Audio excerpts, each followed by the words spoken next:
Napoléon est inquiet. Il envoie Cambronne, son plus fidèle général, en éclaireur. Au milieu de la nuit du 4 mars, Cambronne entre dans Sisteron sans aucune résistance et apprend avec soulagement que la citadelle a été désarmée. Elle laissera passer l'empereur sans combattre. Une décision difficile à comprendre de la part des troupes de l'armée royale.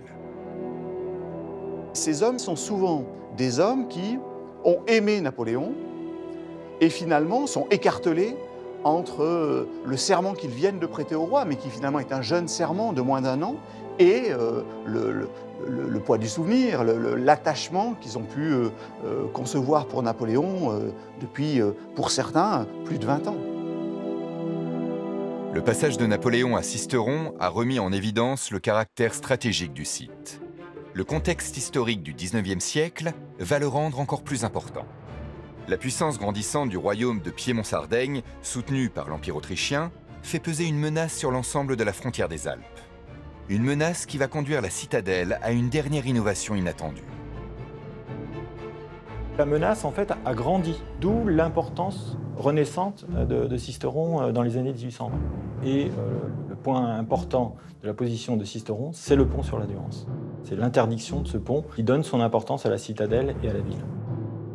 Mais malgré la position de la citadelle, c'est bien l'enceinte de la ville, et en particulier la porte fortifiée nord, dite porte de la Sonnerie, qui jusqu'alors s'occupe de défendre le pont. La citadelle n'avait qu'une visibilité lointaine et plongeante sur le pont à distance. C'est-à-dire que, paradoxalement, il n'y avait sur ce front-là que des guetteurs ou des hommes d'armes avec des armes légères, des fusils, qui pouvaient tirer vers le pont, donc à portée inutile. C'était trop loin, trop distant. Il n'y avait pas de contrôle véritable du pont. Il n'y a que deux solutions, soit tenir la ville pour tenir le pont, soit trouver un autre dispositif pour tenir le pont sans tenir la ville. Les murailles médiévales de la ville étant totalement obsolètes, les ingénieurs militaires n'ont d'autre choix que d'envisager une liaison depuis la citadelle. Mais comment relier la citadelle au pont situé 100 mètres plus bas? La pique de la falaise semble totalement impraticable. Il aurait fallu faire des escaliers extérieurs compliqués dans des constructions échelonnées sur le rocher. Plusieurs projets ont été proposés, assez étranges, un peu impraticables. En fait, on n'arrive pas à trouver un projet qui réponde à deux problèmes. La liaison entre la citadelle et la porte de la Sonnerie, mais aussi la protection de l'escalier. Parce que l'escalier est sous le feu direct de la hauteur de la Baume qui se trouve de l'autre côté de la Durance. La réponse apportée par les ingénieurs militaires semble improbable. Creuser à travers toute l'arête rocheuse un escalier souterrain qui parte du bastion de la Durance, situé en contrebas de la chapelle, jusqu'aux abords du pont, 60 mètres plus bas. Un dénivelé équivalent au premier étage de la Tour Eiffel. Le creusement d'un escalier souterrain entre la citadelle et la porte de la Sonnerie peut apparaître effectivement comme un travail assez titanesque. Mais en fait, c'est la seule solution qui répond militairement à la question d'un passage protégé qui ne puisse pas être détruit depuis les hauteurs de la Baume.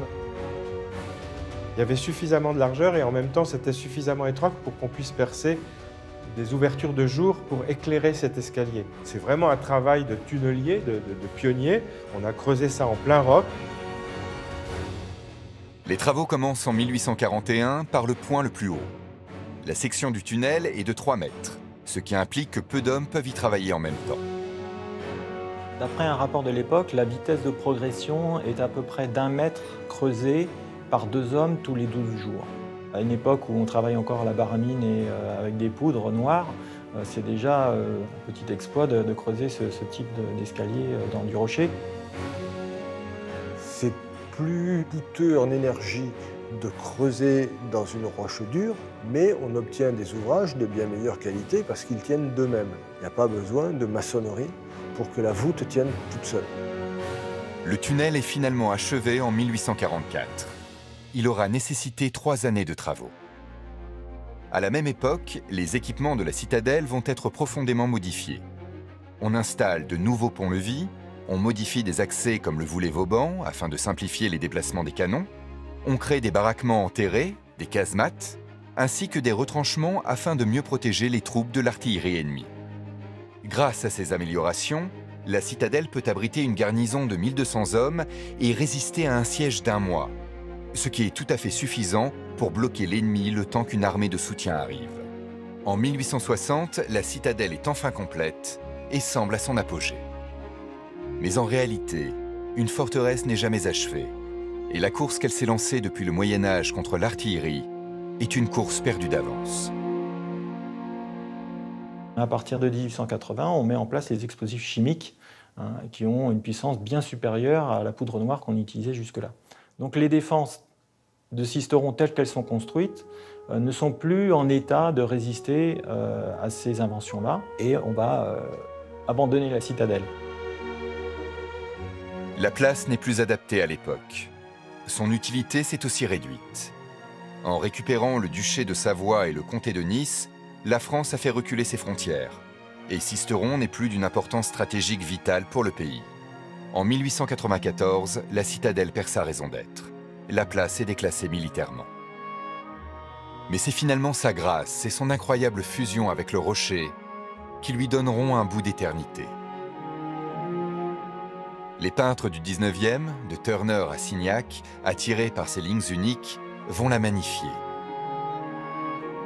Les amoureux de théâtre vont lui donner une nouvelle vie, en profitant de l'incroyable décorum du site pour créer une scène et un festival de théâtre renommé durant l'entre-deux-guerres. Ils vont même littéralement la sauver. Après de terribles bombardements alliés en août 1944, la citadelle est éventrée. Son ouvrage le plus emblématique, La Chapelle, est totalement soufflé par une bombe. Sa restauration, qui prendra près d'un demi-siècle, ne sera possible que grâce au Festival des Nuits de la Citadelle et ses organisateurs sisteronais, l'association ATM. Ce n'est certainement pas un hasard si c'est au final l'art qui sauvera la citadelle, objet de défense devenu objet de contemplation. Elle fait partie du paysage de façon séculaire, elle est indissociable du paysage. Quand on arrive à Sisteron, on voit la silhouette avec la chapelle donjon, avec le beffroi, et du côté sud, ces grandes arcades qui supportent la chapelle, qui participent de l'esthétique, les arcades du mur d'enceinte également à gauche. C'est un objet de révérence, enfin de respect et d'admiration de la part des voyageurs, de la part des habitants de la ville. Elle continue d'exister comme monument historique et comme lieu culturel. Survivante des tumultes de l'histoire, la citadelle de Sisteron est une vigie inaltérable, à l'image du promontoire qu'elle occupe depuis tant de siècles. Un lien architectural qui unit le temps des hommes à celui des roches.